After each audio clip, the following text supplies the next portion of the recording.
Hey guys, what's going on? Welcome to another edition of MJ Everyday, a dieting based episode for you guys today.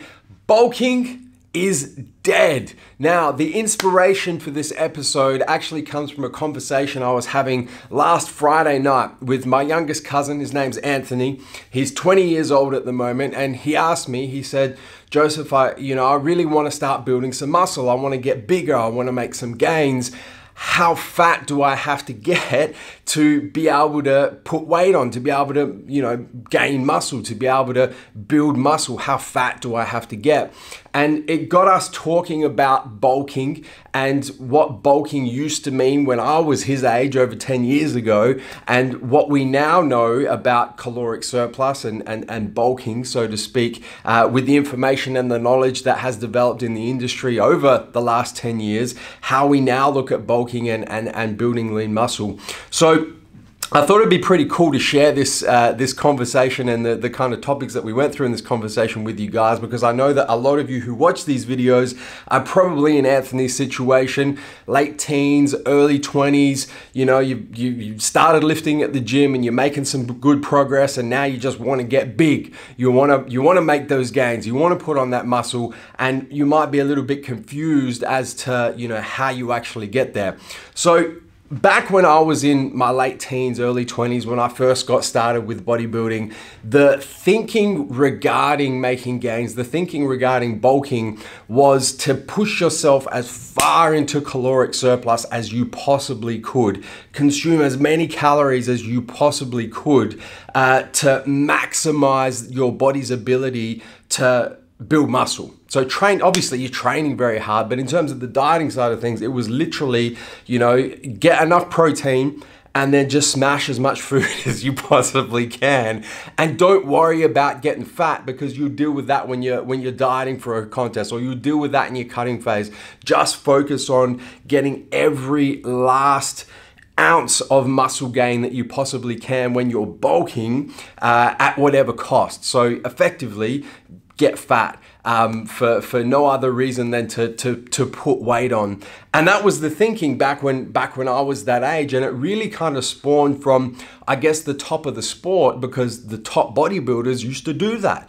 They used to, obviously get in shape for a contest, and then after the Mr. Olympia, after whatever contest they were doing, they would get really heavy in the off season. So guys that would compete back then at 250, 260 pounds would put on 100 pounds in the off season, would put on 40 kilos in the off season or more, and then diet for a very long period of time to get back in shape. That was kind of the thinking. That's how the top pros used to do it, and that kind of filtered down through the industry. And that's how the young teenagers and guys in their early 20s used to do it as well, because we looked up to those guys. And I mean, if they're the top of the game, if they're the top professionals and that's what they're doing, then that's what I should be doing as well.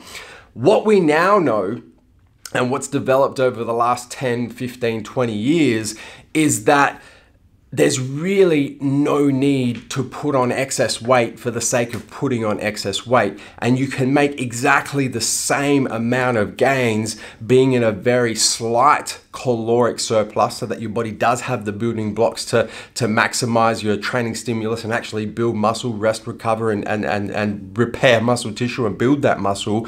But going too far into caloric surplus doesn't yield any more benefit to the muscle gaining process. In fact, if you get too fat and your body fat percentage goes too high, it can have a negative hormonal response in terms of your testosterone to estrogen ratio, and actually boost up estrogen the more body fat that you have. That can actually be detrimental to the muscle gain process.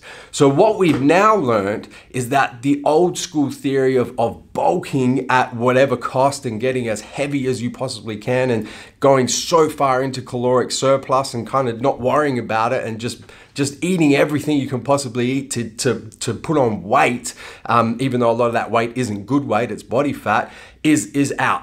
That theory of bulking is dead, and that's the title of this episode. We now know that there's no benefit to doing that. In fact, it could actually be detrimental doing that.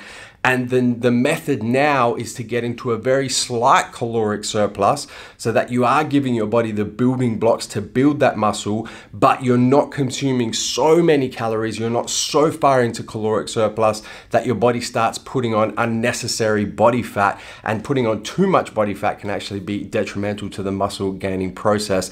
So guys, that's a wrap for today's episode of MJ Everyday. Bulking is dead. If you are in the category of people who are looking to make gains, who are looking to build muscle, who are looking to get bigger, the key is a very slight caloric surplus over a long period of time. What we now call lean bulking, I guess. That's kind of the topic that's used in the industry, is lean bulking, as opposed to the old school theory of bulking. Lean bulking, slight caloric surplus, slow, steady gains over a long period of time is the absolute key. Guys, hit the subscribe button. Subscribe to our YouTube channel. Turn your post notifications on, both on your mobile, your cell phone, and your desktop PC, so you don't miss a beat when it comes to the Massive Joes YouTube channel. Until tomorrow, I'm coming to you from MassiveJoes.com. Stay massive.